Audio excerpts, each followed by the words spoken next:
Assalamualaikum warahmatullahi wabarakatuh. Shalom, selamat siang dan salam sejahtera untuk kita semua. Pertama-tama yang kami hormati Ibu Astuti Samosir, MPD selaku dosen pengampung mata kuliah menulis beserta teman-teman X3B yang kami kasihi. Baik, pada kesempatan kali ini kami dari kelompok 9 akan mempresentasikan materi yang berjudul Teknik Penulisan Karya Ilmiah. Sebelum kita masuk dalam pembahasan materi, saya akan memperkenalkan nama anggota kelompok kami. Yang pertama, Anissa. Yang kedua, Nela Rati Arahnowo. Yang ketiga, Verly Putri Junaidi. Yang keempat, Elsiana Bartaroku, saya sendiri. Baik, kita akan masuk ke dalam pokok pembahasan materi kita.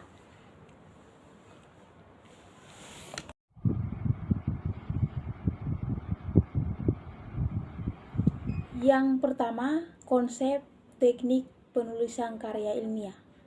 Teknik penulisan karya ilmiah adalah teknik menulis karya ilmiah dengan menggunakan kaidah kebahasaan ilmiah dan menggunakan bahasa tulis yang baik dan benar.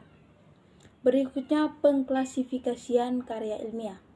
Menurut Yamila, tahun 1994, ragam karya ilmiah terdiri dari beberapa jenis berdasarkan fungsinya, yaitu makalah, skripsi, tesis, dan disertasi. Dilihat dari panjang pendeknya atau kedalaman uraian karya tulis ilmiah dibedakan atas makalah dan laporan penelitian. Dalam penulisan keduanya didasarkan pada kajian ilmiah. Bagian C, karakteristik karya ilmiah. Yang pertama, objektif atau realistis, apa adanya, sesuai objeknya, tidak ada rekayasa dan tanpa adanya unsur-unsur subjektivitas. Yang kedua, faktual, didasarkan pada fakta dan dapat pula dibuktikan. Yang ketiga, rasional, secara akal dan berisi karya ilmiah.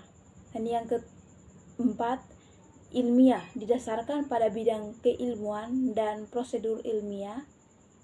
Yang kelima, sistematis, disusun dengan menggunakan sistematika yang baik dan benar. Terakhir, manfaat, mempunyai manfaat untuk mengembangkan pengetahuan secara teoritis dan tidak berpihak yang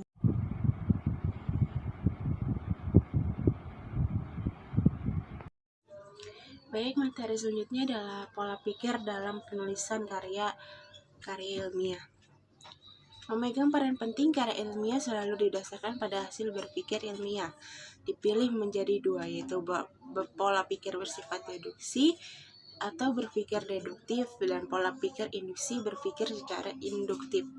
Pola pikir deduktif didahului dengan pernyataan umum yang berupa kesimpulan terhadap suatu objek atau pertanyaan teoritis dari sebuah teori tertentu, kemudian ditindaklanjuti dengan pernyataan khusus yang diperoleh analisis objek, argumen-argumen, bukti-bukti, dan hal lain yang aktual,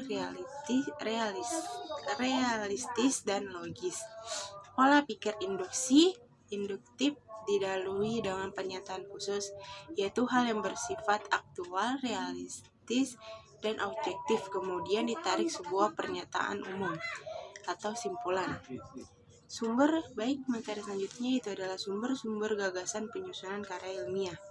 Yang pertama ada inferensi atau pengalaman, yang kedua observasi, yang ketiga pustaka, dan yang keempat ada deduksi dari suatu teori, yang kelima ada kebijakan, yang terakhir ada laporan penelitian.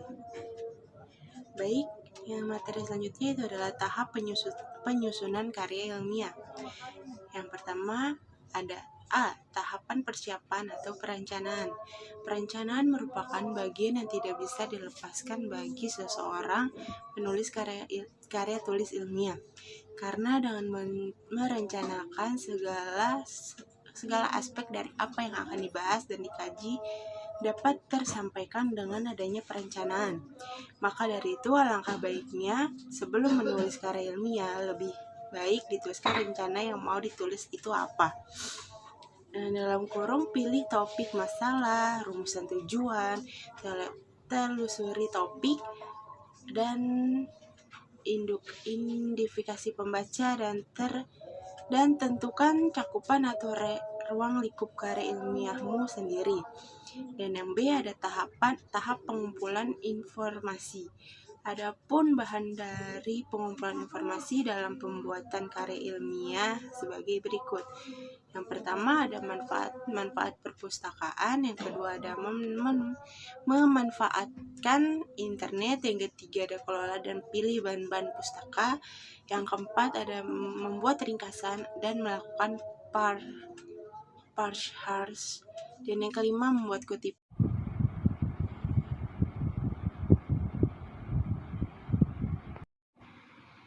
Baik, materi selanjutnya yaitu tahap pelaksanaan draft.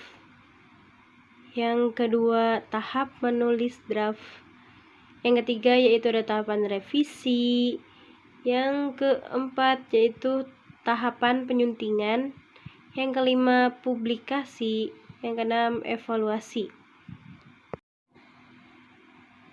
Selanjutnya yaitu ada prosedur penyusunan karya ilmiah. Yang pertama, sistematika penyusunan karya ilmiah dan teknik penyusunannya, yaitu bagian awal.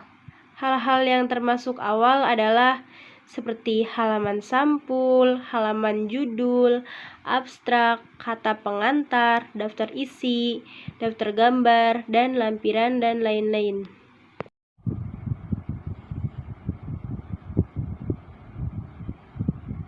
Lanjut untuk pembahasan bab 3.